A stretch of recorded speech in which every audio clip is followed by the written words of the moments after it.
Thellimi i krizës ekonomike në Shqipëri është shoqëruar me një numër pasojash, ndër të cilat edhe paksimi i mundësive të punësimit në qytetet e vogla.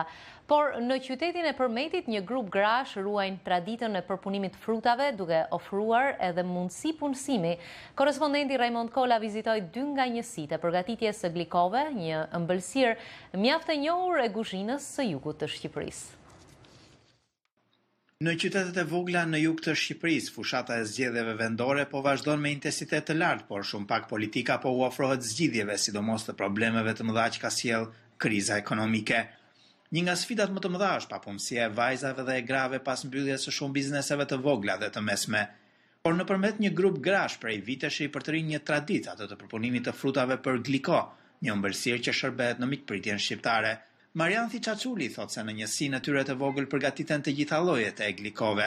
Duke filluar portokallia hape sezoni me likon e portokales, fillon fiku i egër fik shëngjinës, fillojnë reçeli qershis, liko e arrës, shalqinit, kajsi, domate, qershi e bardh.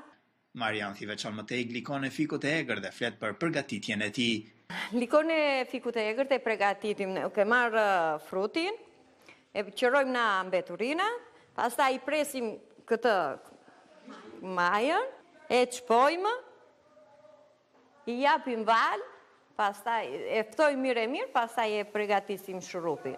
Marianthi thotë se glikot shiten në të gjithë Shqipërinë, por edhe jashtë vendit. Njësia e vogël shërben gjithashtu në mënyrë sezonale për punësimin e grave. Ndërsa Eftali Qerimi dhe Odeta Nasi janë 2 gra që bashkëpunojnë prej vitesh me njëra tjetrën, pasi kanë përfunduar edhe studimet si teknologe.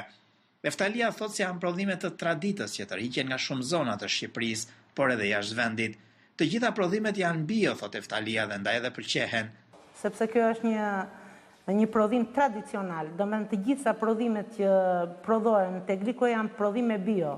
Për shumë fiku egër është fiku që rritet në për shkëmbe, në për anës lumenjve, anës përrenjve, gjithashtu arra, gjithashtu kumbulla, domethënë janë të gjitha të paspërkatura, janë të gjitha bio.